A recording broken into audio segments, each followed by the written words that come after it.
এটা ভিডিও দিছিলো যে এডিআৰই যি পৰীক্ষা আছে তাৰ ভাইভা ৰিলেটেড বহুতখিনি বস্তু মুখ্যমন্ত্ৰী মহোদয়ে তেওঁ ক'লে যে গোটেই জুন মাহটো ধৰি ভাইভা চলিব আৰু মে' মাহৰ পৰা ষ্টাৰ্ট হ'ব আৰু 1.5 মাহ জুৰি হ'ব। চ' সেইটো কাৰণে ক'ব পাৰি যে মে'ৰ মাজভাগৰ পৰা সেইখিনি ষ্টাৰ্ট হ'ব আৰু সকলোৰে ক্ষেত্ৰত তেওঁ ভাইভা হ'ব বুলি কৈছে।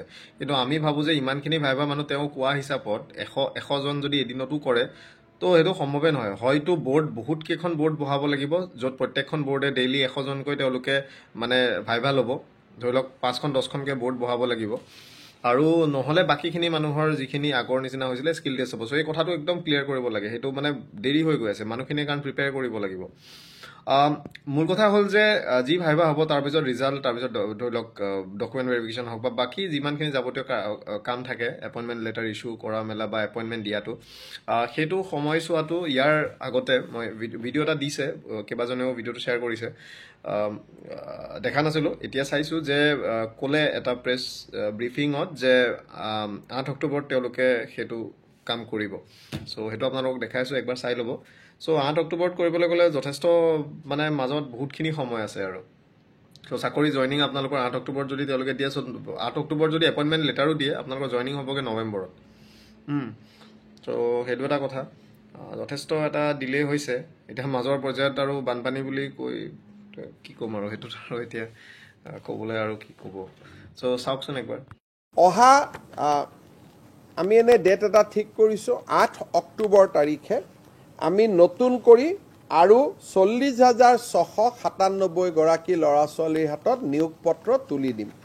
ইয়াৰ ফলত আমাৰ চৰকাৰৰ দিনত চাকৰি পোৱা ল'ৰা ছোৱালীৰ সংখ্যা 1,60,000ৰ সংখ্যা অতিক্ৰম কৰিব।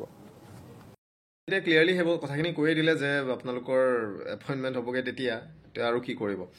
মূল কথা হৈছে যে আপোনালোকে নিজৰ পৰীক্ষা দি মেলি আপোনালোকে আজৰি হৈ থাকক, ক্লিয়াৰ কৰি থাকক আৰু বাকী ইয়াৰ মাজৰ চোৱাত আপোনালোকে যথেষ্টখিনি সময় পাব, যিহেতু APSCৰো হয়তো এডভাৰটাইজ আহি যাব, সেইখিনিৰ কাৰণে আপোনালোকে প্ৰিপেয়াৰ কৰি থাকিব, মাজৰ সময়খিনি এনেই ৱেষ্ট নকৰি পেলাই, যিসকল চিলেকশ্যন হ'ব।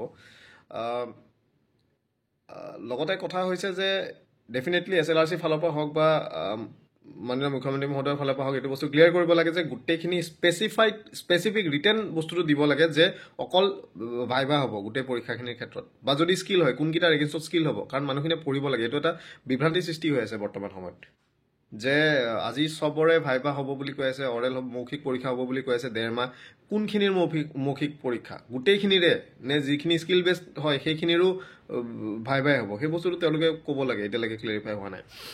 ইয়াৰ লগতে যিসকল ধৰি লওক চিলেকশ্যন হ'ব, আপোনালোকৰ যিহেতু এতিয়াতো কনফাৰ্মেই আৰু, যিটো কথাটো কৈ দিছে যে অক্টোবৰত মানে ফাইনেল লিষ্ট দিবগৈ, এপইণ্টমেণ্ট হওক বা যি হওক। চ' যিসকলে কৰি আছে, ইন ছাৰ্ভিচ যিসকল আছে, তেওঁলোকৰ কথাটো হৈছে যে আপোনালোকে এটলিষ্ট হয়তো দুটা ইনক্ৰিমেণ্ট আপোনালোকৰ হ'বগৈ তেতিয়ালৈ। চ' আপোনালোকে যেতিয়া ৰিজাইন কৰি আপোনালোকে জইন কৰিব। ৰিজাইন কৰোঁতে আপোনালোকৰ LPC লাষ্ট 10 মান্থ 12 মান্থৰ আপোনালোকৰ এনুৱেল যিটো চেলাৰী আপোনালোকৰ ষ্টেটমেণ্ট প্লাছ আপোনালোকৰ যিখন ৰিলিজ লেটাৰ, NOC, সেই গোটেই বস্তুবিলাক আপোনালোকে লৈ আহিব। লৈ অহাৰ লগত আপোনালোকে পাছত য'ত জইন কৰিব তাত আপোনালোকে ফাৰ্ষ্ট চেলাৰী আপোনালোকৰ হ'ব, কিন্তু ফাৰ্ষ্ট চেলাৰী লোৱাৰ পিছতে আপোনালোকে প্ৰচেছ কৰিব পাৰিব আপোনালোকৰ পে' প্ৰটেকশ্যনৰ কাৰণে। চ' সেই বস্তুটো মনত ৰাখিব, নহ'লে দুটা ইনক্ৰিমেণ্ট যোৱা মানে আপোনালোকৰ চেলাৰীত বহুতখিনি হেম্পাৰ হৈ যায় আৰু পাছৰ পৰ্যায়লৈ সেইটো যিহেতু সেইকেইটা ইনক্ৰিমেণ্টৰ ভিত্তিত আৰু বহুত বাঢ়ি যাব। চ' ইনক্ৰিমেণ্টকেইটা এৰিব নালাগে, সেই বস্তুটো সদায় মনত ৰাখিব। চ' ৰিলিজ লেটাৰ, NOC, গোটেই বস্তুখিনি LPC হওক, গোটেইখিনি বস্তু আপোনালোকে লৈ আহিব। পৰাপক্ষত ছাৰ্ভিচ বুকো হেণ্ড অভাৰ কৰিয়ে দিয়ে। ইয়াৰ লগতে আপোনালোকৰ NPSৰ একাউণ্ট আপোনালোকৰ ট্ৰান্সফাৰ হৈ যাব, যিহেতু UPS আহিছে, UPS লৈ পেলাই SOP যিহেতু জাৰি হৈছে। চ' সেইটো বাৰু পাছৰ কথা, NPS একাউণ্ট আপোনাৰ ট্ৰান্সফাৰ হৈ যাব। সিমানেই আৰু, বাকী আৰু কি আৰু, এতিয়া আৰু অপশ্যন নাই, বহুত টাইম লাগিব যথেষ্ট। Thank U.